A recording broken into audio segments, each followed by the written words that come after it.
étape. Un musulman, d'abord, c'est un vrai djihadiste. Et puis on est fier.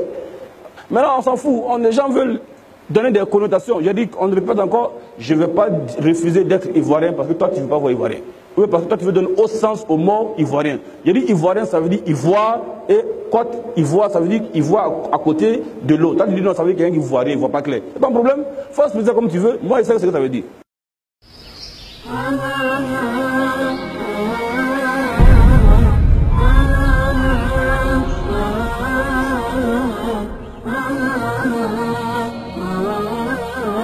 On aimerait que tous les musulmans, ici, partout dans le monde, nous soyons sereins. Comme on le dit, soyons sereins. Parce qu'Allah subhanahu wa ta'ala dit وَالْعَاقِبَةُ لِلْمُتَّقِينَ. Il dit la finalité des choses, Dieu va la donner, n'est-ce pas, aux pieux. La finalité des choses, Allah va la donner à qui? La finalité des choses, Allah va le donner aux pieux. Écoutez très bien cette parole d'Allah. Ça veut dire qu'à la sortie de ce mois de Ramadan, la victoire doit appartenir aux musulmans dans le monde. Parce que le Ramadan, il est venu pour nous rendre pieux. Allah dit Kutiba alaykum as-siyam kama kutiba ala alladhina min qablikum la'allakum tattaqun. Le jeûne pour que nous soyons pieux. Pour que nous soyons pieux. Et donc si la finalité des choses appartient aux pieux, je pense que c'est le moment pour nous, Inch'Allah, de prier pour tous nos prédécesseurs, nos oustas, nos savants, nos cheikhs, nos professeurs, sans oublier Tariq Ramadan, et beaucoup de personnes qui sont marginalisées tout simplement parce qu'ils font le travail de cette religion. Mes frères, ceux que vous ne connaissez pas sont plus que ceux que vous connaissez. Ceux qui souffrent pour la cause de Dieu, qu'on ignore et qui sont morts dans la souffrance en faisant le travail de cette religion, sont plus que ceux qu'on connaît. Parce qu'en réalité, les médias sont faits pour ça. Les médias sont faits pour mentir. Les médias sont faits pour mentir. Oui, les multinationales ont fait les médias pour manipuler les vraies intentions de ces médias. En toute chose, c'est vrai qu'il y a l'exception. Mais la force, l'intention première de ces médias, c'est de manipuler le peuple. C'est-à-dire que quand le pouvoir est en place, on le sait, quand le pouvoir est en place et que les médias l'appartiennent, on ne peut voir dans les médias que ce que le pouvoir veut. Hein? Voilà. Donc, toi, tu ne peux pas vouloir espérer voir ce que les opposants veulent qu'on montre normalement, alors que cela ne plaît pas au pouvoir en place. Et c'est ça les médias du monde. On n'est pas sans savoir que le système en place aujourd'hui est contre toute bonne religion, pas contre l'islam seulement. Toute bonne moralité.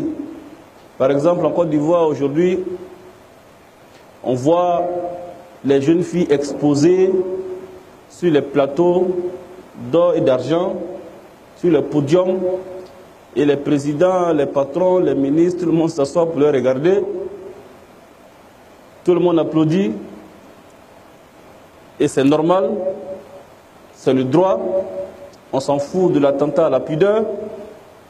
Alors que ça aussi, c'est un crime. Attentat à la pudeur, c'est un crime. On ne parle pas de ça. Mais quand c'est la jeune fille qui doit se voiler à l'école, en classe, ça fait rire. Après, on nous dit qu'on est dans un pays laïque. Ça veut dire la laïcité, c'est quoi? C'est 2 poids 2 mesures. La laïcité chez nous maintenant, c'est 2 poids 2 mesures. D'autres ont le droit de faire ce qu'ils veulent faire, et d'autres n'ont pas le droit de faire ce qu'ils ont envie de faire.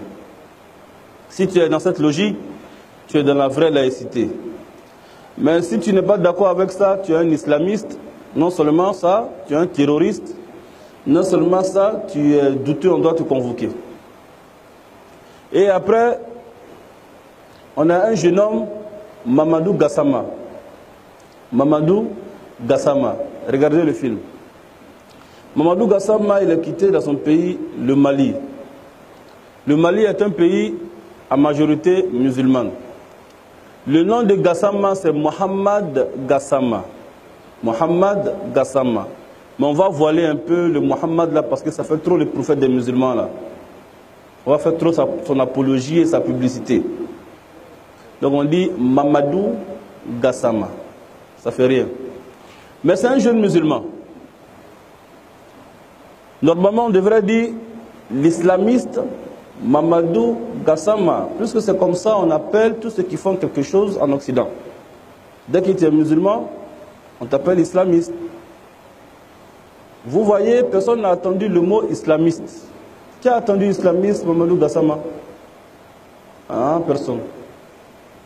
Mais s'il avait mis Bandje, s'il avait mis Péta en bas de pneus de voiture de quelqu'un et que ça a effrayé des enfants qui ont fui, on allait te rappeler trois choses essentielles. Trois choses essentielles. La première des choses, il s'appelle Mohammed. La deuxième des choses, c'est un Malien. La troisième des choses, c'est un islamiste. Il a mis Péta en bas de pneus de voiture. À Takbir. Mais pourquoi depuis là on attend ces choses-là? Le vrai nom du jeune homme, Mohamedou, on n'a pas attendu ça, c'est Mamadou. Son pays natal, le Mali, on dit ça comme ça en passant. L'islamiste, là, c'est un jeune musulman, mais dites ça aussi, il est musulman. Puisque quand ils font conneries, on dit il est musulman, alors quand ils font bonnes choses, pourquoi vous ne dites pas Mohamedou, l'islamiste Gassama du Mali? C'est ce qu'on appelle Ghazwul Figr.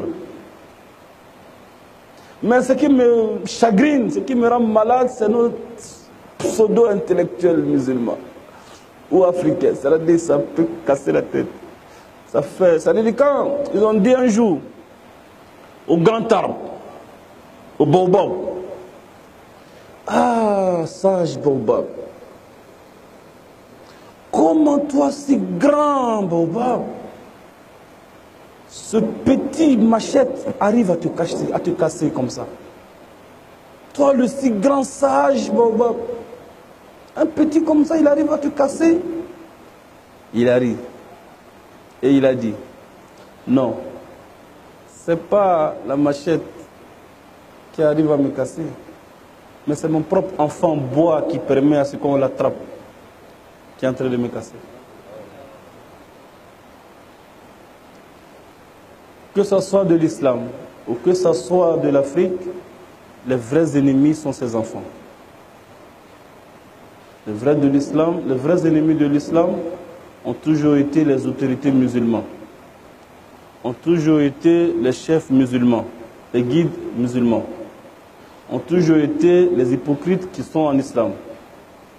Sinon, l'ennemi n'a jamais pu faire quelque chose contre l'islam. C'est pourquoi ils ont toujours fait, mais n'ont jamais pu. Le prophète sallallahu alayhi wa sallam disait, je ne crains pas que vous soyez dirigés par des juifs, par des chrétiens ou par des animistes, mais je crains que vous soyez dirigés par quelqu'un qui vous dit que je vous aime alors qu'il ne vous aime pas. Ton ennemi, quand tu le vois en train de venir, tu sais le fuir. Mais l'ennemi qui porte les vêtements des amis, ou l'ami d'apparence et l'ennemi de l'intérieur, lui tu l'accueilles.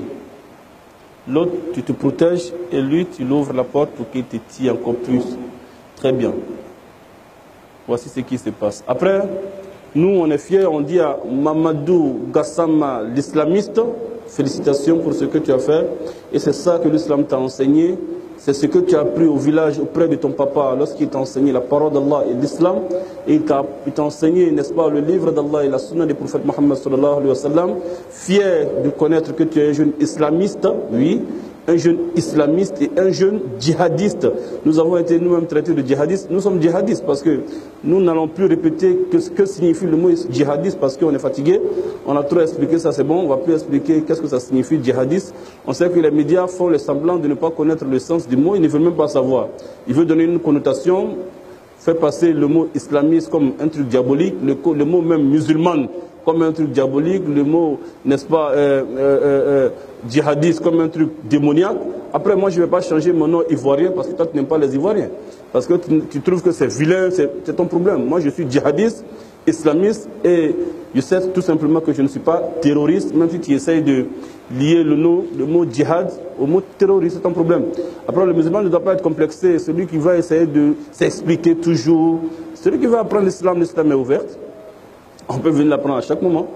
Et celui qui veut juger l'islam à travers les médias pourra beaucoup, n'est-ce pas, il aura fait beaucoup de choses parce qu'on sait qu'aujourd'hui les médias nous montrent ce qui n'est pas bon en une bonne image et ce qui est bon en une mauvaise image. Et je ne blâme personne. Moi, je ne vais pas venir faire l'apologie de mon rival devant ma femme. Voilà. Voilà. Donc c'est aux musulmans de prendre leurs responsabilités. Quelqu'un qui vient dénigrer son rival devant sa femme, il a fait quoi de mal? Hein? Il n'a rien fait de mal. L'islam est venu faire disparaître, n'est-ce pas, à moitié toutes ces religions-là et toutes ces philosophies. Toi, tu veux faire l'apologie, n'est-ce pas, de la perversité. L'islam est contre ça. Tu ne peux pas être avec l'islam, tu ne peux pas aimer l'islam. Alors, dans une chaîne de télé où on fait la pornographie, on fait l'homosexualité, où on montre que ce n'est pas grave d'être homosexuel, alors que l'islam est contre ça, tu ne vas pas faire la publicité de l'islam quand même. Hein, il faut faire détester l'islam pour que les gens écoutent plus ton message et qu'on n'écoute pas l'islam. Donc nous, les musulmans, on ne cherche pas à s'expliquer. Tout ce qui est sûr, on veut informer à l'humanité, à tout le monde, que Mamadou Gassama, c'était un jeune djihadiste, parce que le djihadiste, c'est celui qui fait des efforts. Vous voyez ce qu'il a fait là, c'est des efforts, c'est un jeune djihadiste, et islamiste, parce que c'est un jeune musulman. C'est un jeune aussi, il s'appelle Mamadou, qui est Mohamedou, l'homonyme direct du prophète Mohammed sallallahu alayhi wa sallam. Fierté une fois encore plus, nous disons à takbir. Alhamdulillah rabbil alamin. Walladhina jahadu fina lanahdiyannahum subulana. Ceux qui auront fait des efforts sur mon chemin, je vais les guider sur mes chemins. Donc, ça veut dire que pour qu'un musulman même soit sur la voie de Dieu, il faut qu'il fasse djihad. Est-ce que tu comprends ça? Parce que djihad veut dire des efforts. Et Dieu dit, celui qui fera le djihad, l'effort, je vais le guider, il sera un bon musulman. Donc si tu ne fais plus djihad, tu ne seras plus musulman. Et donc si on amène le musulman à ne plus être djihadiste, c'est comme si on disait aux musulmans de ne plus être musulman. Donc on attaque le mot djihad, mais c'est subtil, alors qu'on connaît le vrai sens du mot, en fait. Le mot djihad qui veut dire effort, qui n'a rien à voir avec le sens du mot terroriste, qui veut dire quelqu'un qui vient faire du mal aux gens pour terroriser le peuple, parce qu'il a un message à annoncer. Et donc, le djihad, je vous ai dit, le djihad, c'est l'effort. C'est l'effort que l'homme fait pour atteindre Dieu. Pourquoi? Est-ce que vous savez que si un musulman fait un peu de djihad, ce n'est pas un bon musulman? Parce que Dieu ne veut pas qu'on fasse un peu de djihad. Il ne veut pas qu'on soit un peu djihadiste. Dieu dit wajahidu fillahi haqqa jihadihi. Et il envoie le djihad avant la prière, avant le jeûne et avant tous les rituels musulmans. Il dit wajahidu fillahi haqqa jihadihi.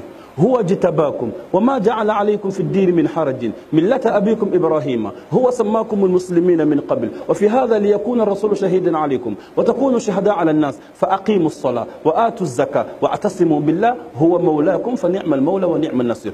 Il est venu parler de la prière, de la zakat, etc. après qu'il ait parlé du djihad et il a dit que nous sommes du nom musulman après que nous sommes djihadistes. Pourquoi? Je t'explique le verset. Et lutter pour Allah avec tout l'effort qu'il mérite. Il dit lutter pour Allah avec tout l'effort qu'il mérite. Ça veut dire pas faire deux poids deux mesures même. Djihad là. Il ne faut pas faire de petit djihad. Il faut faire grand djihad. Parce que comme Allah mérite, malgré que tu ne pourras pas faire comme Allah mérite, mais il faut faire quand même. Qui peut faire ce que Allah mérite? On ne peut pas. Mais Dieu dit vas-y quand même. C'est lui. Oui, c'est Dieu. Qui vous a élu. C'est vous qui, c'est Dieu qui vous a choisi. Dieu a choisi que tu sois parmi ceux qui font le djihad pour lui. Il ne vous a pas imposé aucune gêne dans la religion. Mais il faut savoir que faut faire, quand on dit fais le djihad comme Allah le mérite, mais n'oublie pas que c'est selon tes capacités. Dieu ne va pas t'obliger de faire quelque chose que tu ne peux pas faire. Celle de votre père Abraham. Le lutte que vous êtes en train de faire là, le djihad que vous êtes en train de faire là, l'effort que vous faites là, c'est ce qu'Abraham a fait aussi. Lequel vous a déjà nommé musulman. Donc je dis que djihad, c'est à travers la lutte là qu'on deviendra comme Abraham musulman. Donc si tu ne fais pas ce djihad, tu n'es pas musulman. Celui qui ne fait pas le djihad n'est pas musulman. On va répéter encore. Celui qui fait terrorisme n'est pas musulman. Parce qu'ils veulent qu'on explique ça. Alors que c'est clair. Le truc est clair. Un djihad, le prophète sallam dit, le musulman c'est celui qui n'a pas fait de tort à quelqu'un, ni avec sa langue, ni avec sa main. Donc si on est musulman et qu'on est djihadiste, ça veut dire que le djihadisme c'est l'opposé du terrorisme. Est-ce qu'on a compris ça? Le mot djihadiste est l'opposé du terrorisme. Comment on veut mettre une connotation entre deux noms qui sont contradictoires? Ça, c'est le système des médias. Ils ont fini avec ça. Parce que même un chien, si à tout moment, tu dis, peux-tu bien manger? À chaque moment quand il va attendre, il va se rappeler de manger. Donc on s'arrange à ce que le djihadiste soit répété auprès du terrorisme. Donc djihadiste, terroriste, djihadiste, terroriste, djihadiste, terroriste.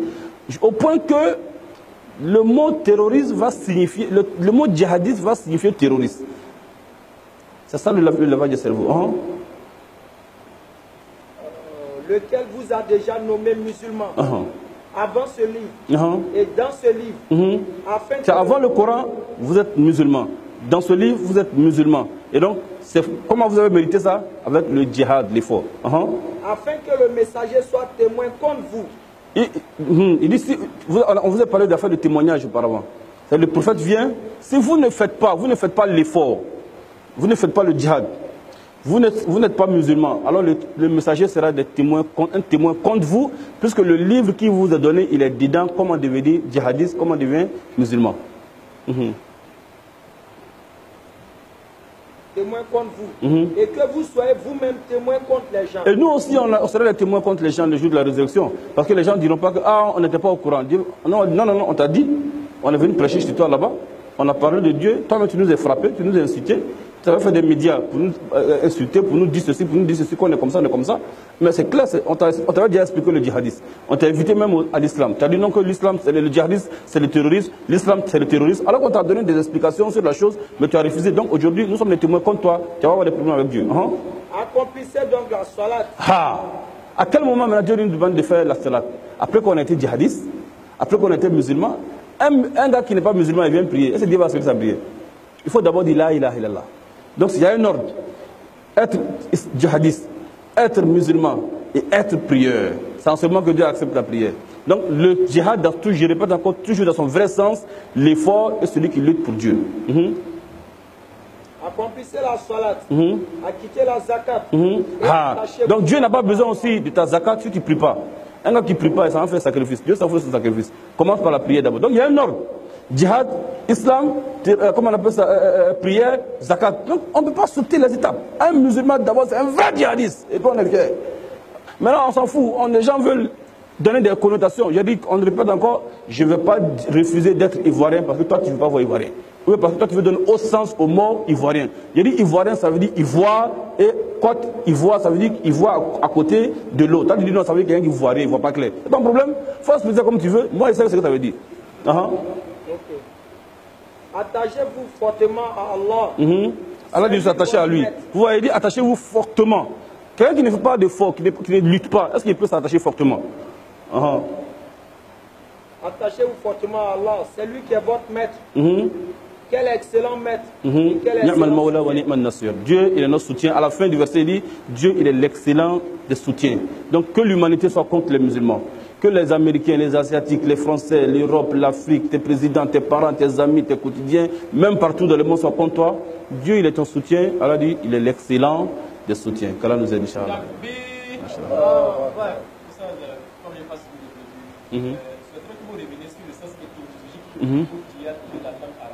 Oui,